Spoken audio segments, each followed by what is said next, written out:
to revenge with Lyra. At Christmas dinner, Mom didn't toast or smile. She didn't even pass the mashed potatoes. Instead, she leaned across the table, her voice sharp enough to slice the silence. "You're a freeloader. You can't stay after November bills." The room froze. Forks hovered midair. My brother smirked into his glass. My sister fiddled with her phone, pretending not to hear. I sat there, heart pounding, but my face stayed calm. I had given her everything. My paycheck chipped in for groceries, my weekends fixing the broken dryer, my nights babysitting her golden daughter's kids for free. And still, I was disposable. I swallowed, set down my fork, and said nothing. That night, I packed my bags. Every shirt, every book, every trace of me that lived under her roof went into boxes. And while I packed, I made a different list: the bills. Internet, utilities, credit cards. Every account that still carried my name, every payment that auto-drafted from my bank. By 2 a.m., I cut them off, line by line. With one click, her safety net disappeared. My name is Marissa Cole. I'm 26 years old. And if you think you know how this ends, stay tuned.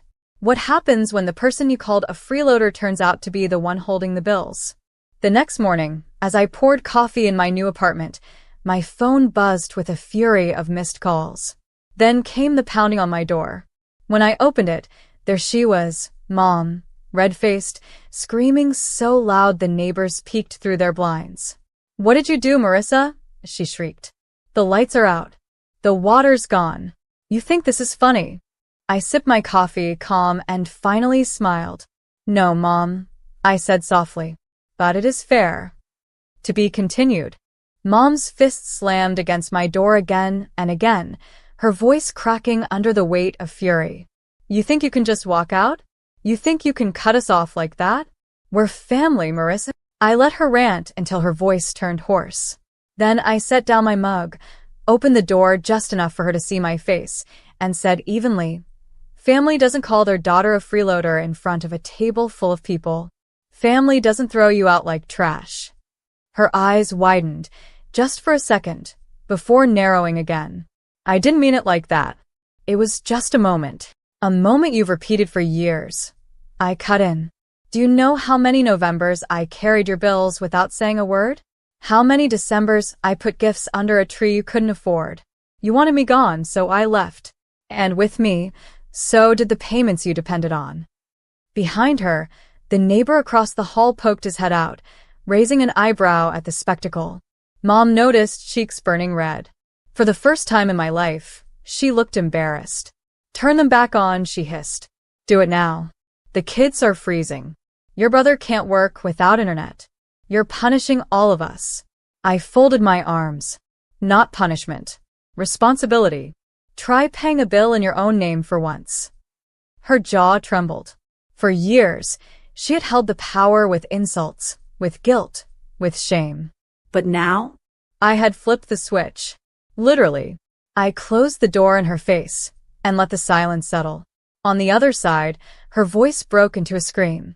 "You'll regret this, Marissa?" But deep down, we both knew this time she would. To be continued.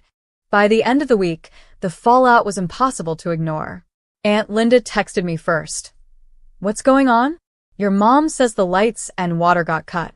She looks awful." Then a cousin messaged, "Your brother's been crashing at a friend's place. He says you abandoned them." Is that true? Abandoned? The word stung, until I remembered Christmas dinner, Mom's smug voice calling me a freeloader while everyone else laughed into their glasses. If anyone had abandoned family, it was them. Meanwhile, Mom's voicemails grew more desperate. "Marissa, we need you. Your sister's kids are crying without heat. Don't do this to us, please. I'll pay you back next month." Finally, her voice raw and angry. "Fine. You think you're better than us? Go ahead. But don't come crawling back when you're alone." Alone. That was the part she never understood. I had been alone, even while living under her roof. Alone at birthdays no one remembered. Alone carrying bills I never got credit for. One night, I logged into the online accounts just to see the chaos. The balances were red, overdue notices flashing across the screen. Every single one of them had my name removed. Every bill now screamed responsibility. Theirs, not mine. For years, I had carried them quietly. Now, the silence of my absence was louder than all their insults combined. As I closed my laptop, my phone buzzed again. A message from Dad this time. "We're talking to a lawyer. Don't think you can get away with this." I leaned back in my chair, smiling to myself, because for the first time, I wasn't the one who needed saving. They were. To be continued. The lawyer threat came quicker than I expected. 2 days later, Mom left a voicemail, her voice shaky but trying to sound triumphant. "Marissa, you're in trouble now. We've spoken to someone. You can't just walk away from your obligations. You'll be hearing from us." I almost laughed. Obligations? My name had been the one on those accounts, my paycheck the one covering their comfort. I hadn't signed contracts for them. I had simply paid out of loyalty. Loyalty they mistook for servitude. Still, I decided to be proactive. I called my own attorney, a calm woman named Jenkins who had already guided me through removing my name from everything. When I explained the threat, she chuckled softly. "Marissa, they don't have a case. You were never legally obligated to pay their bills. If they push this, they'll only embarrass themselves." Her reassurance was a balm. For once, the law wasn't another weight against me. It was protection. That night, I typed out a single email to Mom and Dad. Attached were the confirmation letters, utilities, internet, credit cards, all officially transferred out of my name. Every overdue balance stamped clearly with their responsibility. The subject line read, "Not my burden anymore." Within minutes, my phone rang. I didn't answer.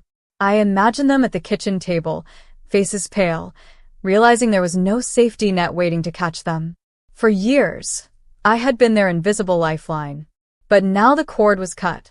As I shut down my laptop, I whispered to myself, "I'm not your freeloader. I was your provider. And now you get to live without me." And for the first time, I slept peacefully, no guilt, no weight, no chains. To be continued. By the next week, the whispers had started. A cousin called, her voice low like she was sharing a secret. "Marissa, your mom showed up at Grandma's looking for help.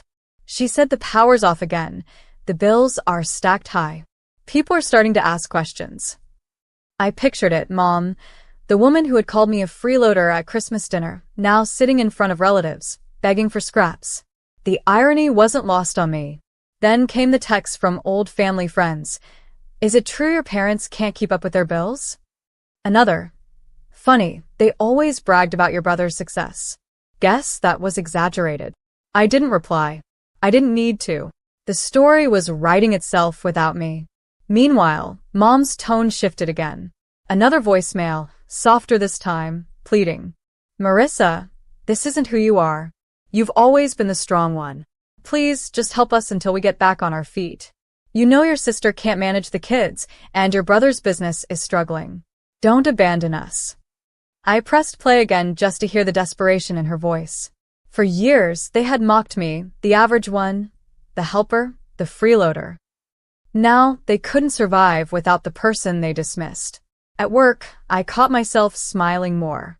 My coworkers noticed. "You look lighter," one said. And she was right.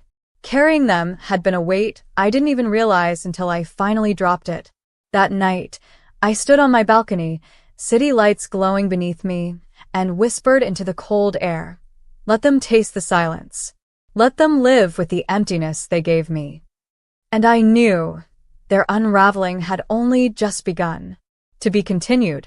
By mid-January, the collapse was public. Mom's friends had stopped inviting her to brunch. Dad's so-called golfing buddies whispered behind his back.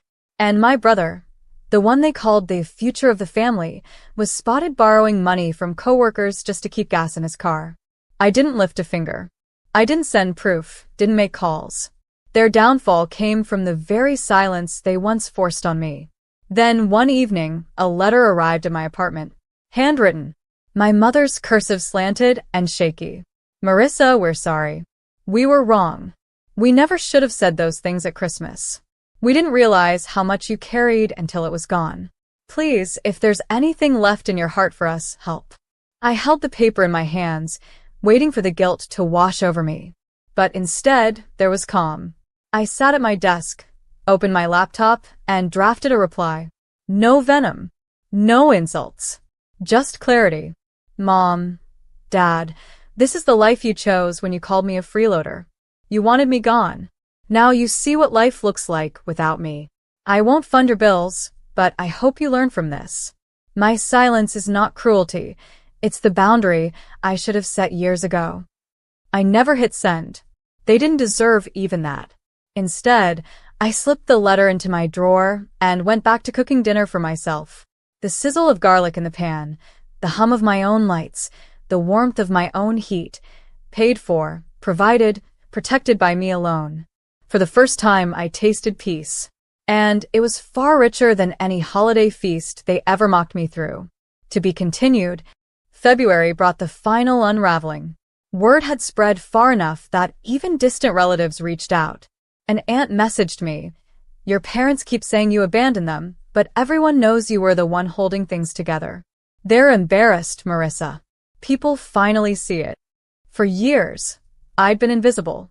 Now, ironically, my absence made me unforgettable. At work, promotions were opening. I threw myself into applications, interviews, projects that once had been impossible, while I drained myself covering their bills. Without their weight, I soared. And when the offer letter came, double my old salary, I realized I had built a future stronger than any approval they could have given me.